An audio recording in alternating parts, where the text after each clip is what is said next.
যাকে নিয়ে কথা বলতে এসেছি সে হচ্ছে none other than আমাদের ওয়াইটির এই যে স্বনামধন্য তিনটি পরিবার, এই তিনটি পরিবারের যে সমস্যা সেটা নিয়েই কথা বলতে এসেছি।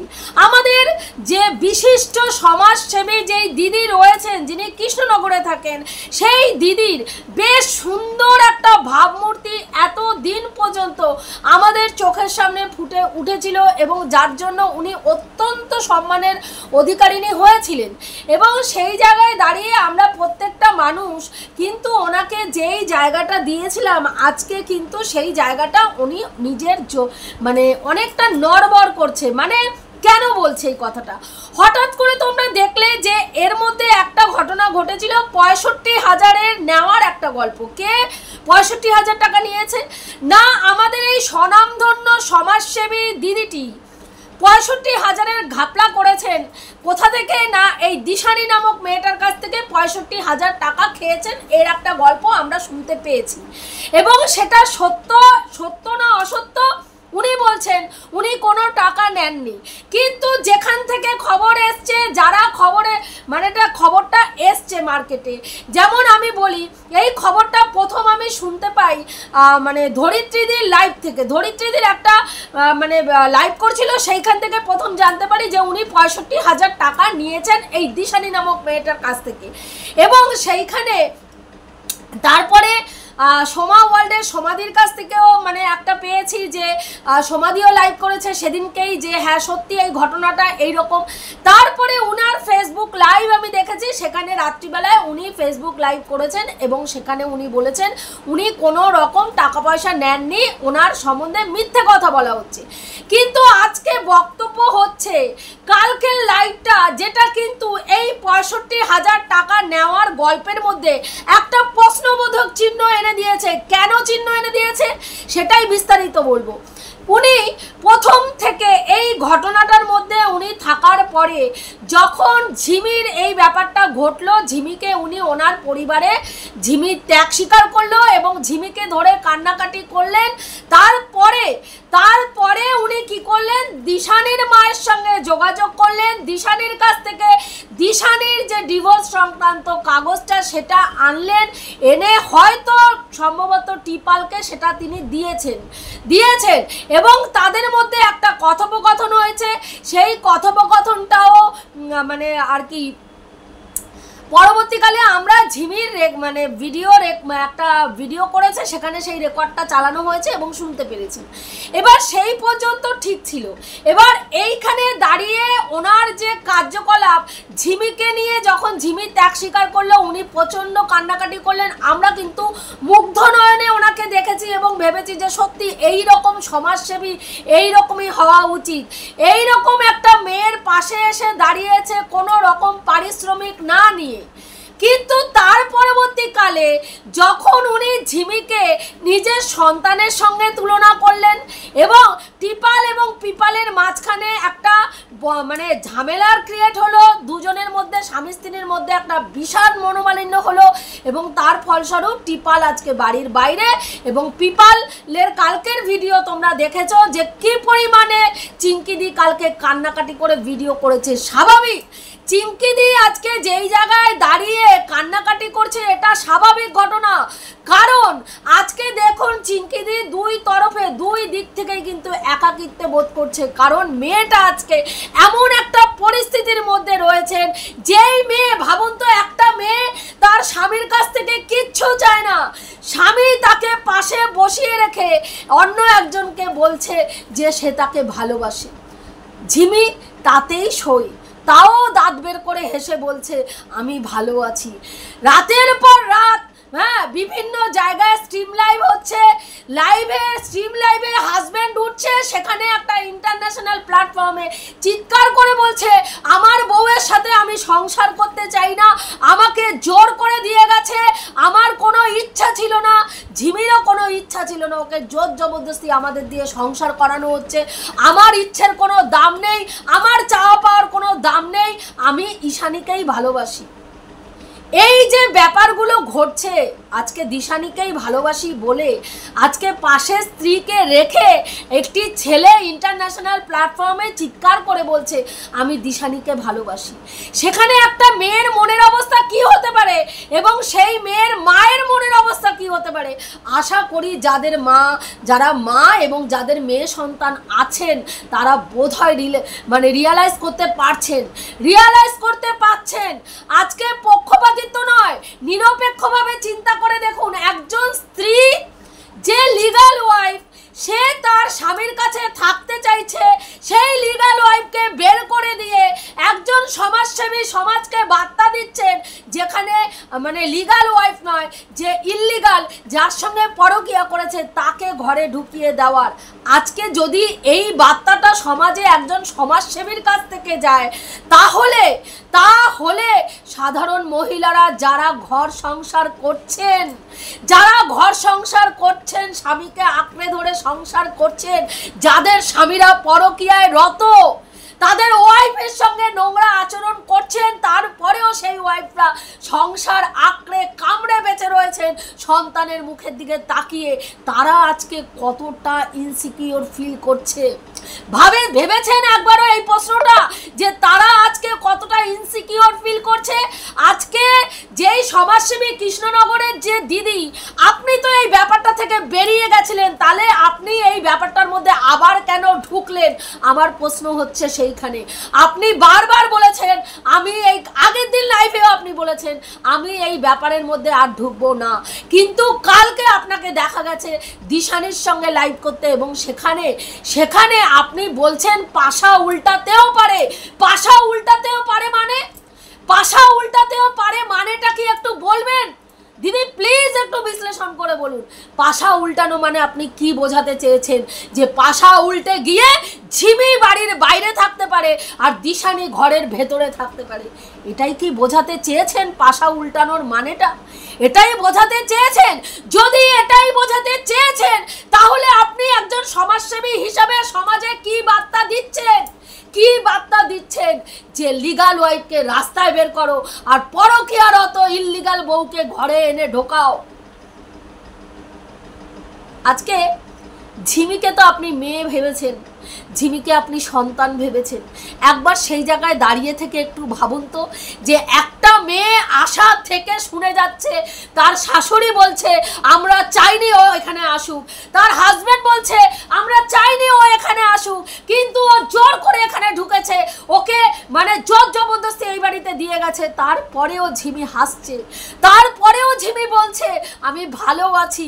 পাশে বসিয়ে রেখে একটা ইন্টারন্যাশনাল প্ল্যাটফর্মে তার হাজবেন্ড বলছে আমি ওকে নয়, আমি দিশানিকে ভালোবাসি। তারপরেও ঝিমি হাসছে, তারপরেও ঝিমি নর্মাল আচরণ করছে। ভাবুন তো মেয়েটার ওপর দিয়ে কি ঝড় বয়ে যাচ্ছে। আজকে ওর জায়গায় নিজেকে রেখে ভাবুন, সত্যিই কি কোনো মেয়ের পক্ষে এইরকম স্বাভাবিক আচরণ করা সম্ভব?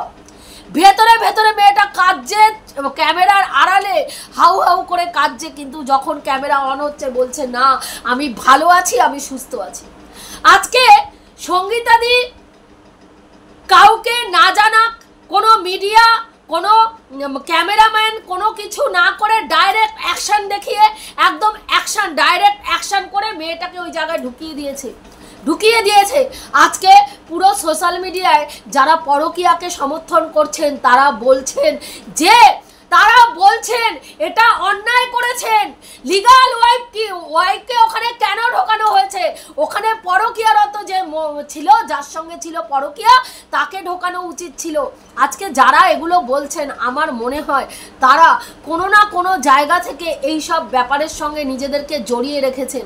তাই তাদের মনের চাহিদাটা এই জায়গায় পূর্ণ করতে চাইছেন যে যদি দিশানি ঢুকে যায় তাহলে পরকীয়া প্রমোট হবে, এবং এই পরবর্তীকালে লিগ্যাল ওয়াইফরাও ভয় পেতে শুরু করবে যে তোমার সংসার যাকে তুমি আঁকড়ে ধরে 20 বছর হোক, 30 বছর হোক, 10 বছর হোক দিয়েছো, সেই সংসার থেকে যে কোনো সময় যে কোনো মুহূর্তে তোমার হাজবেন্ড কোনো পরকীয়ারত মহিলাকে এনে ঢোকাতে পারে, আর তোমাকে লিগ্যাল হলেও তোমাকে মুহূর্তের মধ্যে ছুঁড়ে রাস্তায় ফেলে দিতে পারে।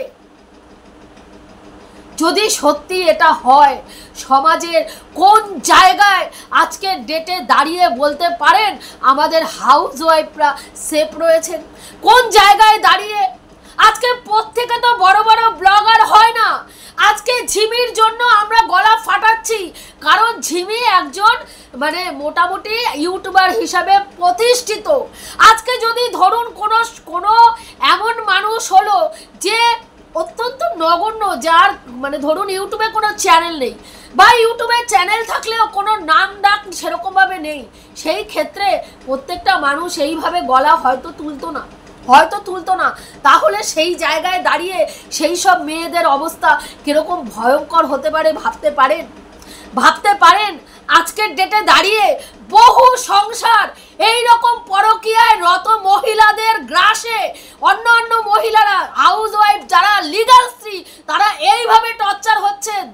বহু সংসারে এরকম গিয়ে দেখুন, এরকম লিগ্যাল ওয়াইফদের ওপরে টর্চার করছে যারা ইললিগাল, যারা বাইরে পরকীয়া করে বেড়াচ্ছে, তাদের স্বামীর সঙ্গে পরকীয়া করছে, এবং সেই সব মহিলারা তাদের স্বামীকে পরিচালিত করে তাদের স্ত্রীদের ওপরে অত্যাচার করাচ্ছে, কিন্তু স্ত্রী সেখানে কোনো রকম স্টেপ নিতে পারছে না। হয়তো সে আর্থিকভাবে দুর্বল, তার বাপের বাড়ির লোকের সেরকম খুঁটির জন্যেই, তাই তারা সেই অত্যাচারকে দিনের পর দিন সহ্য করে মুখ বন্ধ করে সন্তানের মুখের দিকে তাকিয়ে সংসার জীবন পালন করে যাচ্ছে।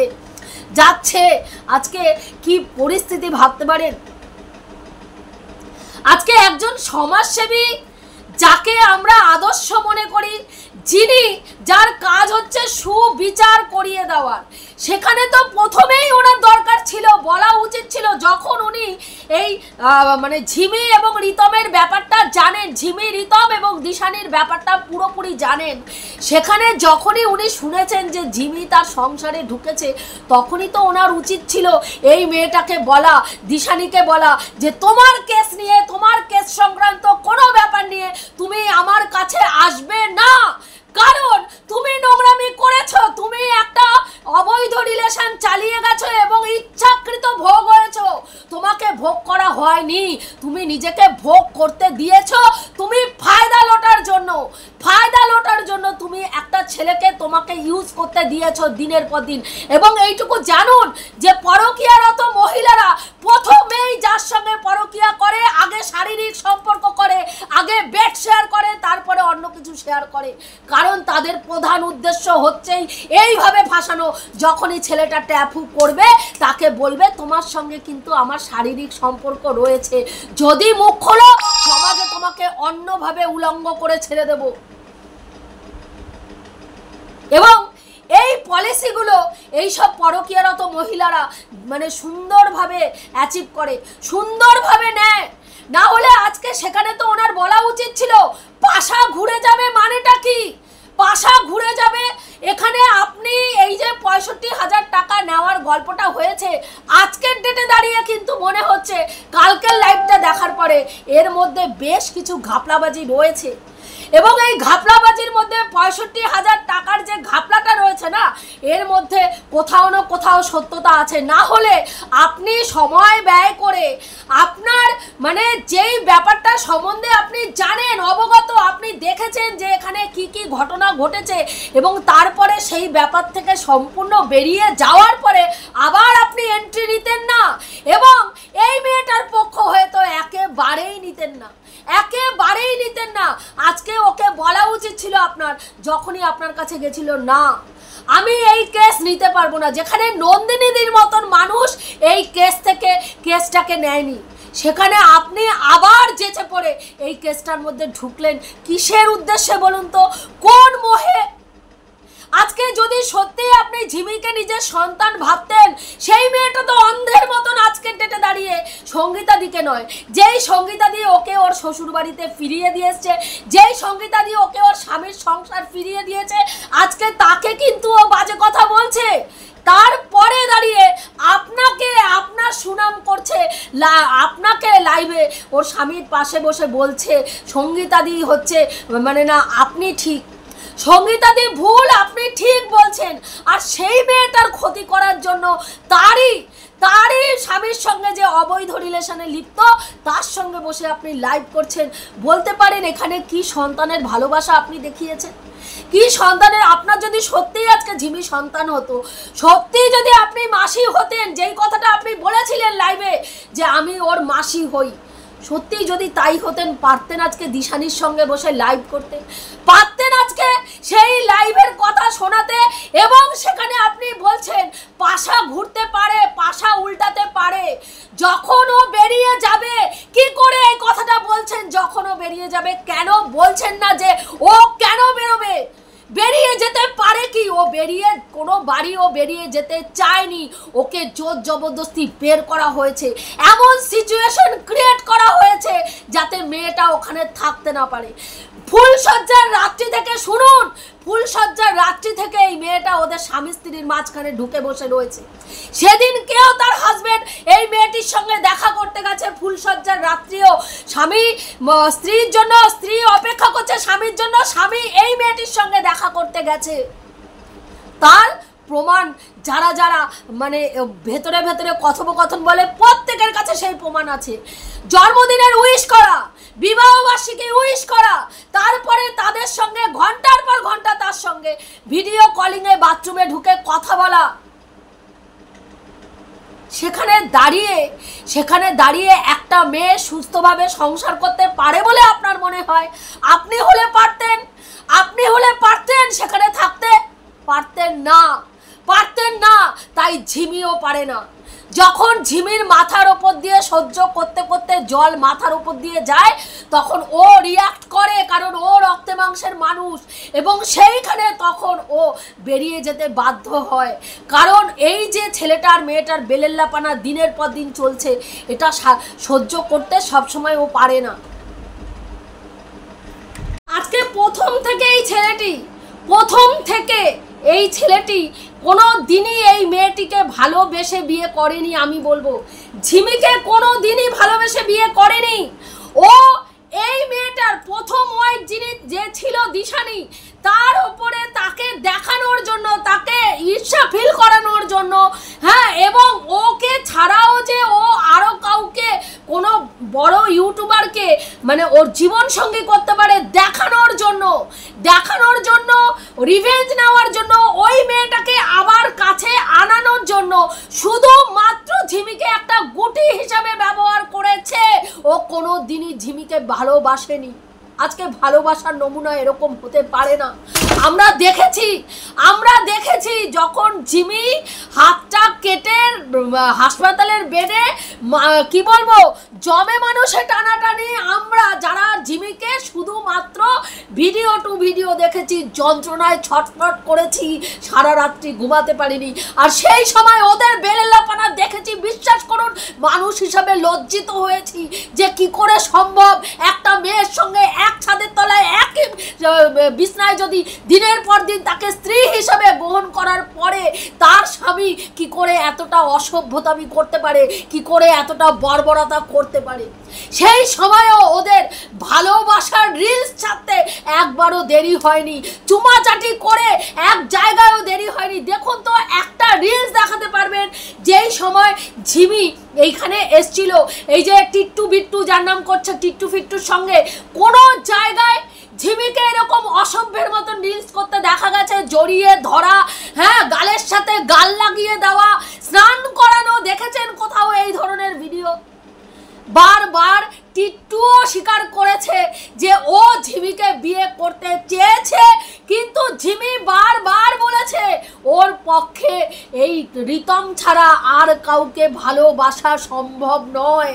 সেখানে আজকের ডেটে সেই মেয়েটাকে কলুষিত করা হচ্ছে। কেন না? দিশানিকে সঠিক প্রমাণ করতে হবে, দিশানিকে এই বাড়িতে ঢুকাতে হবে। কিন্তু সাধারণ মানুষরা যাই বলুক গিয়ে তাতে কোনো কষ্ট হয়নি ম্যাডাম। কিন্তু আজকে আপনি একজন সমাজসেবী, 11 বছর থেকে আপনি এই কাজটা করছেন, সেখানে 65,000 টাকার কাছে আপনি বিক্রি হয়ে যাচ্ছেন ম্যাডাম। যাকে আপনি নিজের সন্তান বলে ভালোবাসা দিচ্ছেন, তার আজকে ভবিষ্যৎ এই মেয়েটা খেয়ে ফেলতে চাইছে, আর তাকে বসিয়ে আপনি লাইভ করছেন। এখানেই সব থেকে বড় লজ্জা। যেটা আমি অন্তত আপনার কাছে একদম আশা করিনি। আমি ভাবতেই পারিনি যে এই কাজটা আপনি করতে পারেন, এই কাজটা আপনি করতে পারেন। প্রথমেই তো যখন আপনার কাছে এই মেয়েটি গেছিল, আপনার স্ট্রিক্টলি না করে দেওয়া উচিত ছিল যে দেখো ওরা এখন সংসার করছে, ওরা স্বামী স্ত্রী, এবং সেখানে ওদের ডিভোর্স কেস তুলে নেওয়া হয়েছে, ওদের যে কেসপত্র ছিল সেগুলো সব কিছু স্থগিত করে রাখা হয়েছে। অনেক কষ্টে মেয়েটা তার শ্বশুর বাড়িতে গেছে, তার স্বামীর সঙ্গে সংসার করতে চাইছে। সেখানে তুমি আর ইন্টারফেয়ার করো না, ওখানে ওদেরকে ওদের মতন থাকতে দাও, ওরা থাকুক। তুমি তোমার মতো নিজের জীবনে উন্নত করার চেষ্টা করো, এবং সেই উন্নতির জায়গায় যদি কোথাও বাধাপ্রাপ্ত হও, কোনো সাহায্য লাগে, আমি তোমাকে সাহায্য করতে পারি, সঠিক দিশা দেখাতে তোমাকে আমি সাহায্য করতে পারি। সেখানে সেটা না করে আপনি উল্টো ওকে বলছেন তুমি লিগ্যাল যদি হও তাহলে তুমি লিগ্যালি সমস্ত কিছু স্টেপ নাও, এবং সেখানে আপনি বলছেন যে পাশা যে কোনো সময় ঘুরতে পারে, ও যখন বেরিয়ে যাবে তখন তুমি ঠিক করবে তুমি কি করবে। কেন এই ধরনের কথাগুলো বলছেন? যেই মেয়েটা ওকে অলরেডি বের করার জন্য যত রকমের নোংরামি গেম খেলা যায় গেম করে যাচ্ছে, শুধুমাত্র পারছে না, এখানে সঙ্গীতাদির ঢালের মতন দাঁড়িয়ে রয়েছে, এবং সঙ্গীতাদির সঙ্গে প্রত্যেকটা ক্রিয়েটার, আমরা ছোট ছোট ইউটিউবার বলুন, বড় ইউটিউবার বলুন, সব প্রত্যেকে ঢালের মতন ঝিমির পাশে দাঁড়িয়ে আছি। ঝিমিকে ওই বাড়ির থেকে একটা পা যদি বের করা হয় তারপরে দেখবেন যে এই পরিবারটার কি হয়। এটা থ্রেট নয়, এটা নৈতিক অধিকার একটা মেয়েকে তার স্বামী, সে কোনো তার অর্থের লোভ নেই, তার মানে কি বলবো সাজ পোশাকের লোভ নেই। আজকে যেই মেয়েটা দেখুন, যেই মেয়েটা এসি ছাড়া চলতে পারে না, সে কিন্তু শ্বশুর বাড়িতে গিয়ে ওই ঢকর ফ্যানের হাওয়ার তলায় আজকে 8-9টা দিন হাসি মুখে কাটিয়ে দিচ্ছে।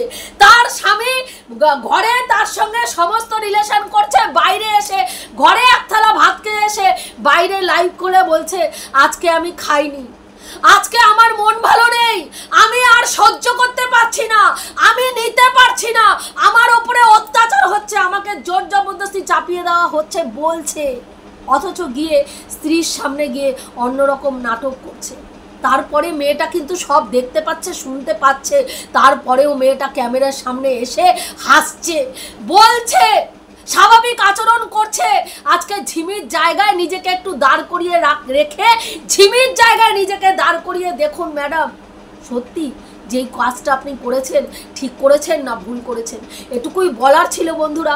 আমি যে কথাগুলো বললাম ঠিক বললাম কি ভুল বললাম, তোমরাও অতি অবশ্য কমেন্ট করে আজকে আমাকে কমেন্ট বক্সে অতি অবশ্যই জানাবে। যারা নেগেটিভ কমেন্ট করতে চাও তারাও করবে, যারা পজিটিভ কমেন্ট করতে চাও তারাও করবে। যারা নেগেটিভ কমেন্ট করবে, কেন নেগেটিভ কমেন্ট করছো সেটাও বিস্তারিত আমাকে অবশ্যই বলে তারপরে নেগেটিভ কমেন্ট করবে। এটুকুই বলার ছিল, রাখছি, দেখা হবে নেক্সট ভিডিওতে।